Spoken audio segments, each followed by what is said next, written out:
Les dirigeants allemands d'aujourd'hui ne défendent pas leur intérêt national, ils défendent les intérêts de l'ensemble de l'Occident. C'est la seule façon d'expliquer la logique de leurs actions ou de leur inaction.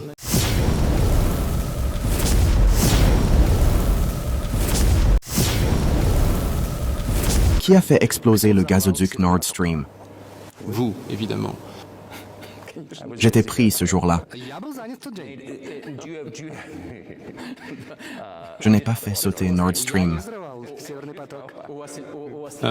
Vous avez peut-être un alibi,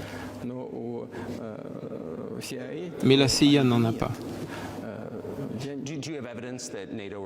Vous avez des preuves que c'est l'OTAN ou la CIA qui l'ont fait? Écoutez, je ne vais pas rentrer dans les détails, mais dans ce genre de cas, on dit toujours « cherche à qui le crime profite ». Dans ce cas précis, il faut chercher non seulement à qui il profite, mais aussi celui qui a les moyens de le faire.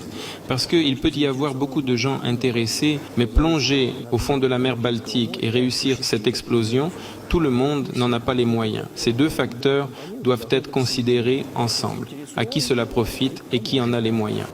Oui. Mais voici la question. Vous avez travaillé en Allemagne, tout le monde le sait, et les Allemands comprennent très bien que ce sont leurs partenaires de l'OTAN qui l'ont fait. Bien entendu, cela a nui à l'économie allemande. Alors pourquoi les Allemands restent-ils silencieux? Cela me rend perplexe. Pourquoi est-ce que les Allemands n'ont rien dit à ce sujet? Ça me surprend aussi. Mais les dirigeants allemands d'aujourd'hui ne défendent pas leur intérêt national. Ils défendent les intérêts de l'ensemble de l'Occident. C'est la seule façon d'expliquer la logique de leurs actions ou de leur inaction. Après tout, il ne s'agit pas uniquement du gazoduc Nord Stream 1 qui était sauté. Le gazoduc Nord Stream 2 a aussi été endommagé, mais l'un des conduits est toujours intact et il permettrait de fournir du gaz à l'Europe. Mais l'Allemagne refuse de le mettre en service. De notre côté, nous sommes prêts. Il existe un autre gazoduc qui passe par la Pologne. Il s'appelle Yamal Europe et il peut également fournir un grand volume de gaz. La Pologne l'a fermé, mais la Pologne mange dans la main des Allemands. Elle reçoit de l'argent des fonds européens. L'Allemagne est le principal donateur de ces fonds européens. En quelque sorte, l'Allemagne nourrit la Pologne. Mais la Pologne a bloqué le gazoduc vers l'Allemagne. Pourquoi? Je ne comprends pas. Et puis il y a l'Ukraine à laquelle les Allemands fournissent des armes et donnent de l'argent. Le deuxième sponsor de l'Ukraine, après les États-Unis, en termes d'aide financière, c'est l'Allemagne. 2 gazoducs traversent le territoire de l'Ukraine. Les Ukrainiens en ont mis un à l'arrêt. On peut ouvrir le second et obtenir ainsi du gaz russe. Mais ils ne le font pas.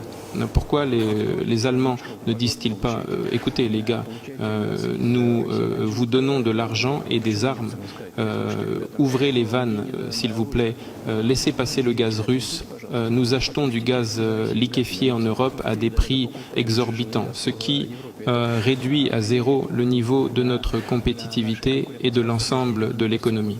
Vous voulez qu'on vous donne de l'argent ?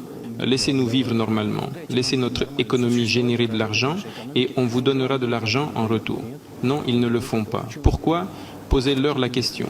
Là aussi, qu'est-ce qu'ils ont dans la tête? C'est la même chose.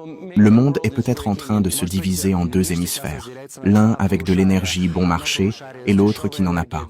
Je voudrais vous poser une question. Le monde est désormais multipolaire. Pourriez-vous caractériser les alliances, les blocs, les partisans de tel ou tel camp? Vous dites que le monde se divise en 2 hémisphères.